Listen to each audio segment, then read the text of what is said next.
నిన్న జగన్ గారు చేసిన స్పీచ్ ఎలా ఉంది, అలాగే చంద్రబాబు చేస్తున్న వ్యాఖ్యలు ఎలా ఉంటున్నాయి, మొత్తం సమగ్రమైనటువంటి స్పీచ్ని ఇచ్చారా జగన్ గారు లేదా, అలాగే అన్ని విషయాలకి ఏవైతే విమర్శలు వస్తున్నాయో వాటన్నిటికీ సమాధానం ఇచ్చారా లేదా, మరి చంద్రబాబు గారు తన పాలన గురించి చెప్పుకోగలుగుతున్నారా లేదా, వీటన్నిటి మీద ముందుగా పురుషోత్తం రెడ్డి గారు మాట్లాడతారు. పురుషోత్తం రెడ్డి గారు మ్యూట్లో ఉన్నారు. కొమ్మినేని గారు, అందరికి నమస్కారం. నమస్కారం. రాయలసీమ ప్రాంతంలో ఇద్దరు రాయలసీమ వాళ్ళే, రాయలసీమ ప్రాంతంలో ఇద్దరు ఎన్నికల ప్రచారం చేస్తున్నారు. యాదృక్షికంగా ఉమ్మడి కడప జిల్లాలో కాబట్టి జగన్ గారి సొంత జిల్లా, ఉమ్మడి చిత్తూరు జిల్లాలో కాబట్టి చంద్రబాబు నాయుడు గారి సొంత జిల్లా. ఇద్దరు సొంత జిల్లాల్లో సొంత ప్రాంతంలో ప్రచారాన్ని ప్రారంభించారు. సంతోషం. ఇద్దరి మధ్య సభలు పరిశీలించినప్పుడు ఇద్దరు సభలకి జనం వచ్చారు, ఎక్కువ తక్కువ పక్కన పెడితే స్పష్టమైన తేడా నాకు కనిపించింది ఏంటంటే, జగన్మోహన్ రెడ్డి గారి సభల్లో లేదా ఆయన ప్రసంగాల్లో ఒక ఆత్మవిశ్వాసం కనపడింది. చంద్రబాబు నాయుడు గారి సభల్లో ఒక అపనమ్మకం కనపడింది. అపనమ్మకానికి ఆత్మవిశ్వాసానికి ఉన్న వ్యత్యాసం రెండు సభల్లో నేను చూశాను. పాయింట్ ఏంటంటే, ప్రతి పార్టీకి అనుకూల అంశాలు ఉంటాయి, ప్రతికూల అంశాలు ఉంటాయి. అధికార పార్టీకి కూడా అనుకూల ప్రతికూల అంశాలు ఉంటాయి, ప్రతిపక్షానికి ఉంటాయి. ఎన్నికల్లో అనుకూల అంశాలని స్ట్రెంథన్ చేసుకోవడం, ప్రతికూల అంశాలని మినిమమైజ్ చేసుకోవడం అనేది రాజకీయ పార్టీ సక్సెస్ ఉంటుంది. తమ పట్ల తమకున్న ఆత్మవిశ్వాసం గెలుపోవటం అనేది ప్రభావితం చేస్తుంది. కానీ జగన్మోహన్ రెడ్డి గారి సభలో నిన్న పరిశీలించినప్పుడు స్టార్టింగ్ నుంచి ఎండింగ్ వరకు పూర్తిగా తన మీద తన నమ్మకంతో ముందుకెళ్ళాడు. ప్రధానంగా ఎన్నికల మేనిఫెస్టోని అధికార పార్టీ ఎప్పుడు ప్రస్తావించడం కరెక్ట్ కాదు. సాధారణ భాషలో చెప్పుకోవాలంటే ప్రతిపక్షం ఎక్కువ ప్రస్తావించాలి, నువ్వేం చెప్పినావు, ఏం చేస్తున్నావు అని. అందుకు ఉల్టాగా జగన్మోహన్ రెడ్డి గారు తనకు తాను ఎన్నికల మేనిఫెస్టోని మాట్లాడుతున్నాడు. మాట్లాడడం కాదు, నాకు తెలిసి ప్రతి ఇంట్లో ఎన్నికల మేనిఫెస్టో ఉంది. వైసీపీ ఎన్నికల మేనిఫెస్టో వీలే బలవంతంగా ఇచ్చారు, ఇది మా మేనిఫెస్టో, ఇది మా మేనిఫెస్టో అని. ఆయన సవాల్ చేస్తున్నాడు, నా మేనిఫెస్టోని చూసి నాకు ఓటేయండి, ఆ మేనిఫెస్టోని చూసి వాళ్ళకి తిరస్కరించాలి అంటున్నాడు. అట్లాంటి ప్రసంగాలు ఇక్కడ నాకు కనపట్లేదు. రెండో, జగన్మోహన్ రెడ్డి గారి ప్రసంగం మొత్తంలో తన పరిపాలన తనకున్న ప్రాధాన్యతలు ఏంటి, తను ఏం చేశాడు, ఇంకా ఏం చేసే అవకాశం ఇస్తే చేస్తాను అని స్పష్టంగా చెప్పాడు. అదేవిధంగా మనం ఓడిపోతే వచ్చే నష్టం ఏంటో కూడా చెప్పారు. నిన్న చంద్రబాబు నాయుడు గారి ప్రసంగంలో 2 రోజులుగా చూస్తున్నాను, ఒక అపనమ్మకం ప్రధానంగా కనిపిస్తా ఉంది. అపనమ్మకం అనే పదం ఎందుకు వాడుతున్నారంటే, పొత్తులో అపనమ్మకం, వాళ్ళ అపనమ్మకం, రఘురామకృష్ణరాజు సీట్ ఇవ్వడంలో అపనమ్మకం, అన్ని అపనమ్మకాల గందరగోళం మనకు కనిపిస్తుంది. సరే, ఇన్ని రోజులు మనం అన్నాం, చాలా మంది అన్నారు చంద్రబాబు నాయుడు ఎందుకు పొత్తు పెట్టుకున్నాడు బీజేపీతో అంటే, ఆయనేమో రాష్ట్రం కోసం అంటారు, ఈయనేమో కేసుల కోసం అంటారని గొడవ జరిగింది. చివరకు వాళ్ళ ఆస్థాన పండితుడు వారాంతపు వ్యాఖ్యలు చేసి ఆయన ఏం చెప్పినాడు, స్పష్టంగా చెప్పాడు, చంద్రబాబు నాయుడు గారికి తత్వం బోధపడింది, మమతా బెనర్జీ దగ్గర అన్ని కేసులన్నీ లాక్కొచ్చి ఈయనకి కూడా ఆ పరిస్థితి వస్తుందని ముందే పొత్తు పెట్టుకున్నాడు అని చెప్పినాడు. ఇంక మనం చెప్తే తప్పది. వాళ్ళ ఆస్థాన పండితుడు వారాంత వ్యాఖ్యలో స్పష్టంగా చెప్పాడు పొత్తు ఎందుకు పెట్టుకున్నారని. ఇది ఎంత గందరగోళం చూడండి. వాళ్ళకి అనుకూలంగా ఉండేవాళ్ళు ఒక ఆయన పొత్తు ఎందుకు పెట్టుకున్నాడు, కేసులు అంటాడు, ఇంకో ఆయన రాష్ట్రం కోసం అంటారు. కొన్ని పొత్తు పెట్టుకునే వాళ్ళ మధ్య ఏమైనా సఖ్యత ఉందా? ఒకరిపైన ఒకరు గందరగోళం. నువ్వు నాకు కారణం ఉదాహరణకు రఘురామకృష్ణ, మిగతా విషయాలు నేను పక్కన పెడతాను. అసలు నరసాపురం సీట్ ఆయనకి ఇవ్వాలనుకున్నప్పుడు 3 పార్టీలు 30 సార్లు కూర్చున్నారు కదా, ఆయనకు వదిలేసి మిగతా 24 పంచుకోవచ్చు కదా. ఇప్పుడు ఆయన్ని వదులుకోవాలని ఇంకా ఆయన తత్వం బోధపల్లా. ముగ్గురు కలిసి ఆయన వదులుకోవాలనుకున్నారు, ఆ విషయం ఆయనకి తెలియట్లేదు.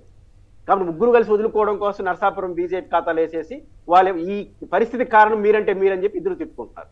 అంటే పొత్తుల దగ్గర నుంచి, సీట్లు పంపకాల దగ్గర నుంచి, మీకు తోడుగా ఉన్న వాళ్ళ దగ్గర నుంచి అంత అపనమ్మకాలు, ఒకరిపైన ఒకరు ఆయన నెపం నెట్టాడు. ఇప్పుడు కూడా పొత్తుల పట్ల ఒక విశ్వాసం లేని పరిస్థితి.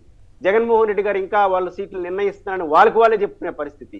కాబట్టి ఈ అపనమ్మకాలు చంద్రబాబు నాయుడు గారిలో కనపడ్డాయి, ఆత్మవిశ్వాసం జగన్మోహన్ రెడ్డి కనపడ్డాయి. ఖచ్చితంగా ఇట్లాంటి పరిణామం ఎన్నికల్ని ప్రభావితం చేస్తుంది. జగన్మోహన్ రెడ్డి గారి సభలు కానీ ఇప్పుడు ఎంతమంది వచ్చారు, ఎవరు వచ్చారు జోలికి వెళ్ళట్లేదు. ఆయన ఇడుపులపాయలో స్టార్ట్ అయినప్పటి నుంచి పొద్దుటూరులో సభ ముగిసేంత వరకు వచ్చిన ప్రతి ఒక్కరూ జగన్మోహన్ రెడ్డి గారితో ఎమోషనల్ గా కనెక్ట్ అయినారు. ఇది చాలా ఇంపార్టెంట్ రాజకీయాలు. ఇప్పుడు చంద్రబాబు నాయుడు గారి సభలు కానీ చాలా సభల్లో మేము చెప్పిన విషయాలు మీకు నచ్చితే గట్టిగా తప్పట్లు కొట్టి మద్దతు తెలియజేయండి అంటాడు మనం సభలో చూసినప్పుడు. ఇప్పుడు జగన్మోహన్ రెడ్డి గారు ఏడ తప్పట్లు కొట్టమని లేవని లేదు, ఆయన ప్రతి మాటకి రియాక్ట్ అవుతున్నారు. అంటే ప్రజలు జగన్మోహన్ రెడ్డితో అసోసియేట్ అయిన ప్రజలు కానీ, కార్యకర్తలు కానీ, నాయకులు కానీ జగన్మోహన్ రెడ్డి గారితో ఒక నమ్మకంతో కూడుకున్న అటాచ్మెంట్ వచ్చేస్తా ఉంది. ఇది ఖచ్చితంగా ఎన్నికల్ని ఫలితాలు నిర్ణయిస్తుంది, ప్రభావితం చేస్తుంది. ఆ రకంగా జగన్మోహన్ రెడ్డి గారి సభలో ఆత్మవిశ్వాసం కనపడింది. ప్రతిపక్ష నాయకుడు సభల్లో అవిశ్వాసం లేకపోతే అపనమ్మకాల మధ్య జరిగిన ఘర్షణగా నేను చూస్తాను. అట్ ద సేమ్ టైం కొంత నాకు ఉన్న అవగాహన మేరకు నేను సభలో చూసినప్పుడు జనం బాగా వచ్చారు, అందరూ ఎమోషనల్ గా జగన్మోహన్ రెడ్డి కనెక్ట్ అవుతున్నారు. కారణాలు ఏమైనా 5 ఏళ్ల పాటు ప్రధానమైన నాయకత్వాన్ని కలవకపోవడం వల్ల మండల స్థాయి నాయకులతో అసోసియేట్ కావాలనే కోరిక. ఇప్పుడు నాకు 10 ఫోన్లు, చెప్పండి సాక్షులు అని జగన్ కనుక అంటే ఒక అఫాక్షన్, మమ్మల్ని కలవాలి మా నాయకుడిని అనే ఫీలింగ్ రావడం అనేది చాలా ముఖ్యమైన ఇష్యూ. ఇది మాత్రం జగన్మోహన్ రెడ్డి గారు తదుపరి కడప జిల్లాలో నిన్న చాలా మంది బస్సు కాడ పరిగెత్తమని చూసినప్పుడు అది అభిమానంతో వచ్చిందే, కానీ కలవలేకపోయారు. కాబట్టి రాత్రిపూటో ఉదయం పూటో ఖచ్చితంగా జగన్మోహన్ రెడ్డి గారి షెడ్యూల్లో కొంత మార్పు చేసుకొని మండల స్థాయిలో ముఖ్యమైన నాయకులు 10-20 మంది, నియోజకవర్గం 7,140 మంది అవుతారు. వాళ్ళు కలిసే ప్రయత్నం చేస్తే వాళ్ళ అసంతృప్తి కొంత తగ్గుతుంది, వాళ్ళ పార్టీకి లాభం. దీన్ని కొంత షెడ్యూల్ మార్చుకోవాలని మాత్రం జగన్మోహన్ రెడ్డిని అభిమానించి వాళ్ళ పార్టీ నాయకత్వం కోరుకుంటా ఉంది. కాబట్టి ఆ వైపు ఆయన ప్రయత్నం చేయాల్సిన అవసరం ఉంది. రైట్. జగన్ గారి స్పీచ్లోని కొన్ని ముఖ్యాంశాల మీద మీ కామెంట్ చెప్పండి, తర్వాత విష్ణు గారు వాళ్ళు అంటే జగన్మోహన్ రెడ్డి గారిలో నాకు ఒక పాజిటివ్ యాంగిల్ ఏం కనపడిందంటే, తాను ఎందుకు ఈ సంక్షేమ పథకాలను తీసుకొచ్చారు, ఎలా మీకు కనెక్ట్ చేస్తారో చెప్పుకొచ్చారు. సంక్షేమ పథకం అనేది అందరూ మాట్లాడేస్తున్నారు, అన్ని సంక్షేమ పథకాల ఖాతాలు వేసేస్తున్నారు. నిజానికి కాదు. ఇప్పుడు నాడు నేడు కావచ్చు, లేదా రైతు భరోసా కావచ్చు, విలేజ్ క్లినిక్స్ కావచ్చు, ఇవన్నీ సంక్షేమ పథకాలు ఎట్ట అవుతాయి? ఇది డెవలప్మెంట్ యాక్టివిటీగానే చూడాలి. కాబట్టి డెవలప్మెంట్ యాక్టివిటీలో భాగంగా కొన్ని ఉన్నాయి. ఈ రెండింటిని విడమర్చి చెప్పే ప్రయత్నం చాలా ఎఫెక్టివ్ గా చెప్పాడు. రెండో విషయం, చాలా సూటిగా తన పైన వస్తున్న రాజకీయ విమర్శలకు సమాధానం చెప్పారు. అదేవిధంగా ముఖ్యంగా ఈ మన గ్రామ సచివాలయ వ్యవస్థ ఏ రకంగా మీ ప్రజలకు ఉపయోగపడింది, పిన్ టు పిన్ పాయింట్ చెప్పడానికి ప్రయత్నించి తన పరిపాలనలో 5 ఏళ్ల పాటు తీసుకున్న ప్రతి పాయింట్ ని చెప్పి, ఇది మీకు నచ్చితే నాకు ఓటేయండి. ఫస్ట్ టైం ఉన్న పొద్దుటూరులో నచ్చకపోతే ఓటేయిద్దని కూడా చెప్పండి అని చెప్పాడు. బహుశా అధికార పార్టీ ఎప్పుడు అది చెప్పదు.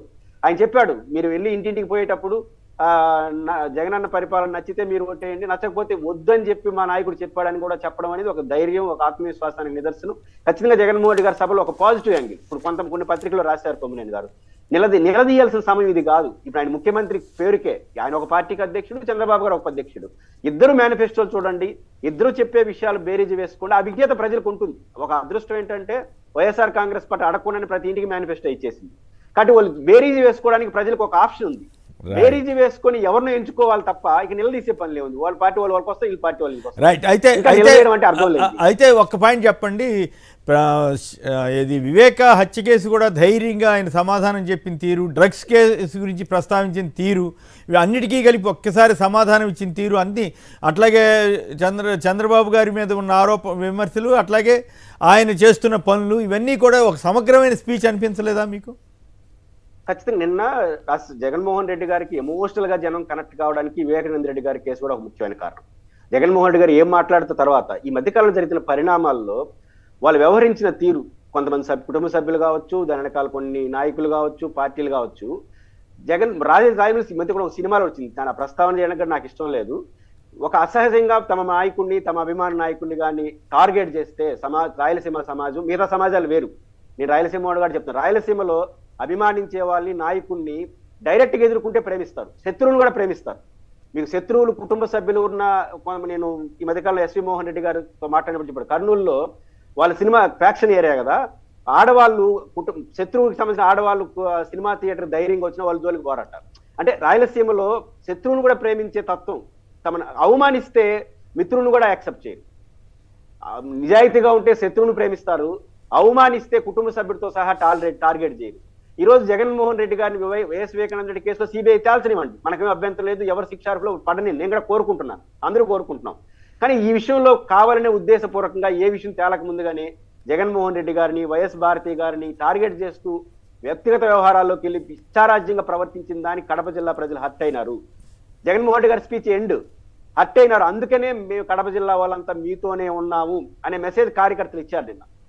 ఎప్పుడు జగన్మోహన్ రెడ్డి గారికి ఈ రకంగా పరిగెత్తి వెళ్ళి ఎప్పుడు ఉంది అభిమానం.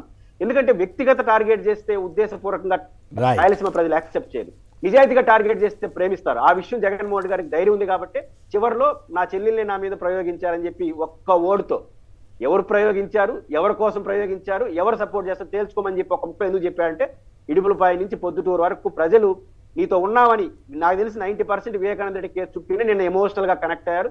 అది రేపు రిజల్ట్స్ లో కూడా మనం చూస్తాం.